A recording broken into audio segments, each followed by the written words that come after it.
गुरमीत जी, कोई कंपनी की case study ऐसी बताओ मुझे जहाँ यार आपको लगा यार ये बिजनेस मॉडल बड़ा ज़बरदस्त है और वहाँ पे फिर पैसा भी बना, यार ये जो है ना ये कुछ out of the box business model है। कोई बिजनेस मॉडल समझाओ जिससे अपने व्यूअर्स को बिजनेस मॉडल भी समझ में आए और ये समझ में आए कि भाई पैसा भी कमाया जा सकता है इसमें। तो एक कंपनी थी, मैं कॉफ़ी का बड़ा शौकीन हूँ, तो मैं और मेरा पार्टनर क्षितिज है, तो स्टारबक्स इंडिया में नया नया आया, तो हमने कहा, हमने चेक किया किसके अंदर आता है। तो उस टाइम एक कंपनी होती थी टाटा ग्लोबल बेवरेज, तो हमने कहा यार ये ले लेते हैं, स्टारबक्स आएगा, वर्ल्ड ओवर स्टारबक्स प्रॉफिटेबल है तो ये भी प्रॉफिटेबल हो जाएगा।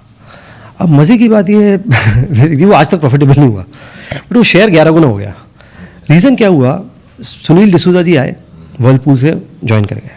उन्होंने बोला यार जो चाय कॉफ़ी में हुआ है वो मैं किचन में हर आइटम में करूँगा। तो हम पहले चाय भी खुली लेते थे, कॉफ़ी भी खुली लेते थे, आटा भी खुला लेते थे। वो ये कहने लगे कि किचन में हर चीज़ ब्रांडेड हो जाएगी। भाई खुला आटा लूँगा तो 25 रुपये किलो है, ब्रांडेड लूँगा आशीर्वाद तो 50 रुपये किलो है। तो जैसे ही आप ब्रांड अटैच कर देंगे तो उसकी परसीव्ड वैल्यू बढ़ जाती है। तो उन्होंने टाटा संपन्न के नाम से एक ब्रांड निकाला। तो मैं उनसे मिला, मेरी क्यूरियोसिटी और बड़ी जब उन्होंने ब्रांडिंग करी। तो उन्होंने एक डेटा पॉइंट दिया कि इंडिया साल में 2 लाख करोड़ का राजमा, चना, दाल, उड़द खा जाता है। उसमें से अनऑर्गेनाइज मार्केट जो है वो 90% है। मतलब 1,80,000 करोड़ खुला बिकता है, सिर्फ 20,000 करोड़ पैकेज्ड दाल, चना, पल्सेस बिकता है। उसमें से कहता है टाटा संपन्न को मुझे 2-5,000 करोड़ बनाना है बस। तो ये अपॉर्चुनिटी बहुत बड़ी है। तो जो चाय कॉफ़ी में हुआ है वो किचन के, तो आज वो ब्रेकफास्ट सीरियल भी बना रहे हैं, उनके ड्राई फ्रूट्स भी आ रहे हैं, उनके मसाले भी आ रहे हैं। तो ये अनऑर्गेनाइज टू ऑर्गेनाइज की एक बहुत बड़ी स्टोरी है। तो कॉफ़ी पीने निकले थे, चाय पीने निकले थे, एक मल्टीबैगर हाथ में। Lovely, fantastic. कोई ऐसा बिजनेस मॉडल जो आपको समझ में आ गया था यार ये फेल होएगा, इस बिजनेस मॉडल में बड़ा फ्लॉ है, ये मॉडल फंडामेंटली ठीक नहीं है, और फिर इसीलिए आपने वहाँ पे या तो एग्जिट ले लिया या आपने वहाँ पार्टिसिपेट ही नहीं किया? अभी तक तो अच्छा नहीं कर रहा है पेटीएम। इसी मुझे बस ये लगा सर कि आप ना सब कुछ नहीं कर सकते, या तो आप पेमेंट्स कर लो या आप उसमें फिर लोन्स कर लो। तो पेटीएम के ऐप में जाके मुझे समझ ही नहीं आया कि मुझे करना क्या है। पैसे ट्रांसफ़र करना है, पेटीएम करो, बिल्कुल सही है। उसके अलावा मैं टिकटिंग भी कर रहा हूँ, मैं वहाँ से कुछ और भी रिचार्ज कर रहा हूँ। तो देखिए एक ना पर्पस क्लियर हो, मैं जोमेटो पे जा रहा हूँ, मैं बड़ा क्लियर हूँ, मुझे खाना ऑर्डर करना है। अब उन्होंने एक डिस्ट्रिक्ट ऐप बना दिया। ठीक है, डिस्ट्रिक्ट ऐप में वो कह रहे हैं कि डाइन आउट करो, बाहर जाके टिकटिंग बुक करो।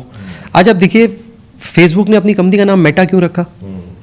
क्योंकि फेसबुक भी ब्रांड है, व्हाट्सएप भी ब्रांड है, इंस्टा भी ब्रांड है। तो रील बनानी है तो इंस्टा पे जाइए, हाँ चैट करना है तो व्हाट्सएप। तो आपका ना पर्पस बड़ा क्लियर डिफाइन होना चाहिए। खाली कस्टमर दिखा के, बिजनेस बढ़ा के आप सब कुछ नहीं कर सकते। तो उसकी क्लियर सेगमेंटेशन करना जी बहुत इंपॉर्टेंट है। अब दवाई वाली कंपनी है तो वो बताएगी ना कि ये मेरा डिओड्रेंट का ब्रांड है, ये मेरा प्रेगनेंसी टेस्ट है, ये मेरा, आप सबको एक में नहीं डाल सकते। तो मुझे कहीं ना कहीं ये लगा कि ये जो है थोड़ा सब कुछ एक जगह हो रहा है। सेकंड, एक जो मैंने सीखी, एरोगेंस नहीं आना चाहिए सर। वो मैं जहाँ आ जाता है ना सर, वहाँ डाउनफॉल शुरू हो जाता है। हमारे पंजाबी में अरदास है, मन नीवा मत ऊंची। भाई हमारी तो अरदास में लिखा है कि मन को थोड़ा नीवा रखना और सोच। तो मैंने बहुत सारे प्रमोटर्स देखे जिनमें बहुत एरोगेंस आ गया।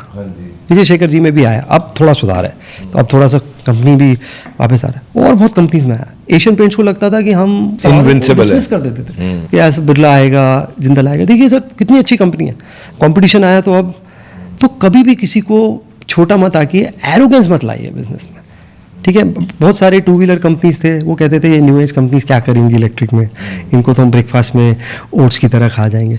डिसमिसिव मत रहिए, है ना। बिजनेस कभी भी डिसरप्ट हो सकता है सर, है ना। उबर ने देखिए कैसे डिसरप्ट किया, एयरबीएनबी ने कैसे डिसरप्ट किया। तो जहाँ मुझे एरोगेंस आती है मैं वहाँ उससे जो है बाहर आ जाता हूँ।